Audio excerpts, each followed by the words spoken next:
Hi everyone, welcome back to my countdown of my top 20 favorite films of all times list. Let's not waste any time, let's get right into number 11.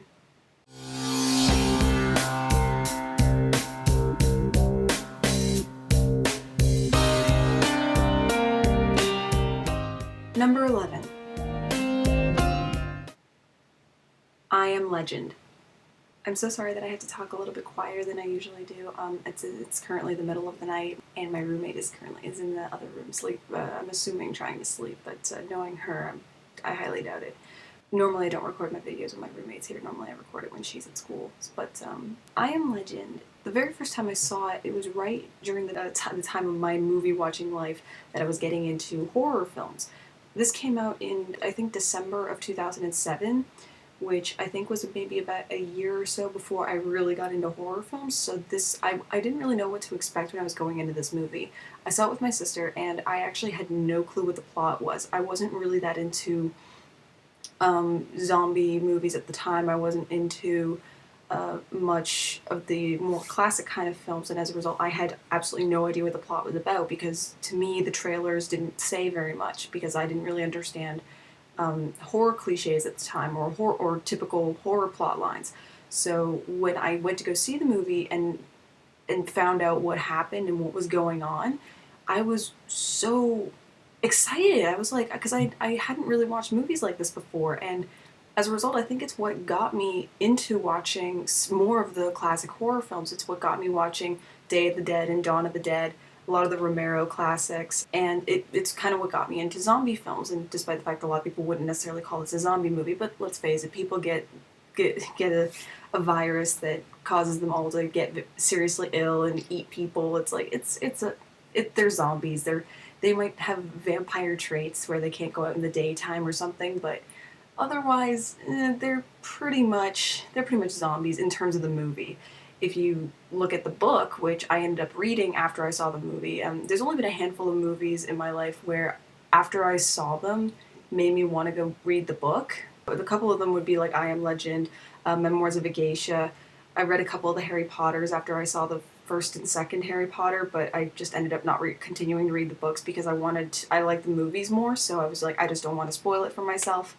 This is probably one of my favorite movies with Will Smith in it. I think it has one of his strongest performances in it. He's basically by himself for the first half of the movie, and he's very convincing at basically portraying this guy who's both trying to figure out a cure for this disease, but at the same time he's going about his life, and you can tell that there's some sort of insanity that's starting to set in, and just Will Smith managed to pull this off very well, like this intellectual type who has been alone for so long, and he's becoming friends with mannequins, and he sets them up, and he sort of builds up this environment in his mind, like as if nothing has changed. But of course, he's very aware of his situation, but he does what he can with what he has in order to try and maintain some sanity.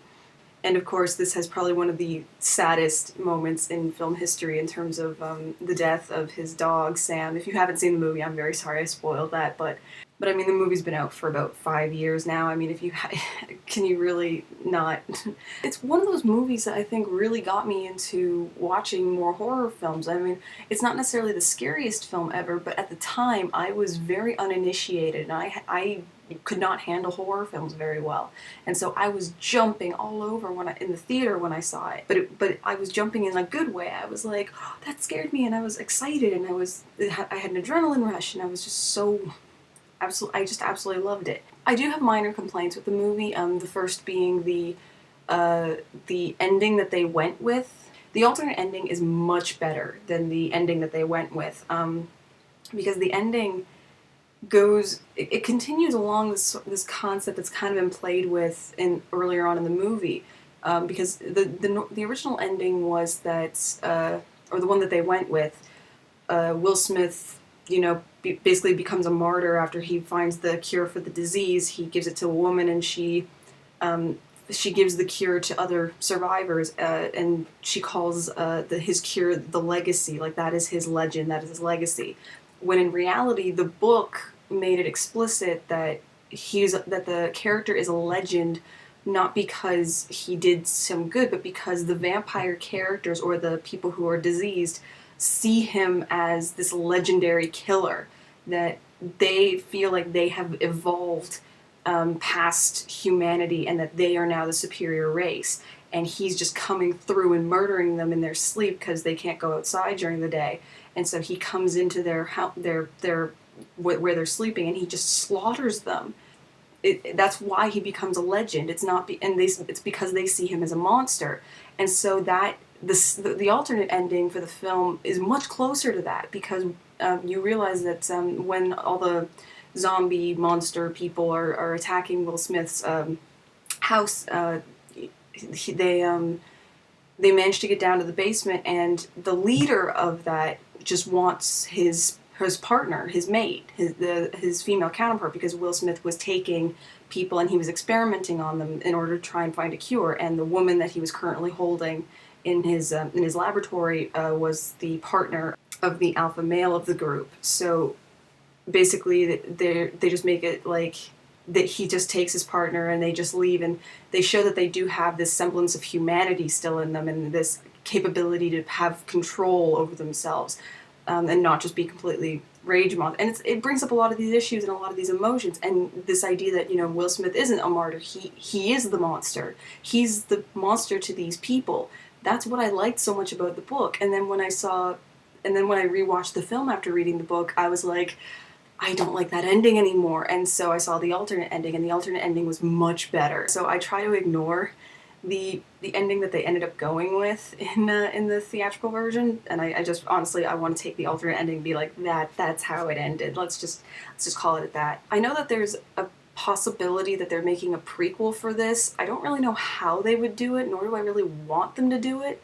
I think the story just stood well on its own, where you have this man who, through flashbacks, we learn a lot about him, and we learn a lot about his life before the outbreak happened, and even just as the outbreak was happening. It's done in, especially considering this movie is basically just one person, and they managed to get through all this information about him, and they managed to tell you a lot about him through very little dialogue, through very little exposition, and they go through a lot of moral and ethical, and as well as spiritual issues in the movie, where they have to come up with the idea of, like, you know, God, especially with in the right before the climax of the film, Will Smith and the woman survivor that he meets up with, she's saying that God led her to Will Smith's character, and he's saying God doesn't exist because God didn't do this, we did.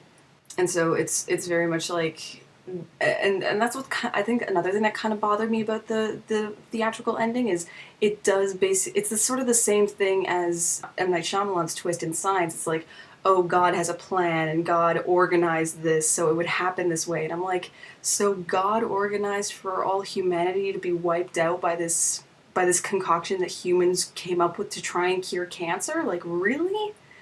Whereas with the alternate ending, they don't go that way at all. They just go the more humanistic route of what the original book was more about, which again is why I like it so much. If you do manage to get a copy of the DVD, they do have animated comics on the DVD, which I watch a lot, actually. I really like those animated comics because they give a different perspective of the outbreak, not just from Will Smith's perspective, but like from different places in the world. Like, one of them is a girl, I think, in China or in Hong Kong, and there's pretty much no dialogue, and she's just walking through the city as it's completely barren in the middle of the day, and she jumps off a bridge and commits suicide, and in her hand she has a suicide note that basically says, you know, I'm sorry, I just couldn't take it anymore. And, you know, they don't show any zombies, they don't show really anything, it's just empty streets. She just walks out to a bridge and she kills herself. Another one is in India. There's a girl who is her family is going to barricade themselves into like a bomb shelter kind of situation, and she wants to go see her boyfriend first. And so she runs off to go see her boyfriend, and her family locks her out of the bomb shelter because they're afraid that she's gotten sick and that she's gotten the disease. So, you know, they lock her out, and then eventually the door opens up because she's been starving for so long. She thinks her family is all diseased and zombie-like now, but in reality, she's the one who has turned and she kills her whole family because she sees them.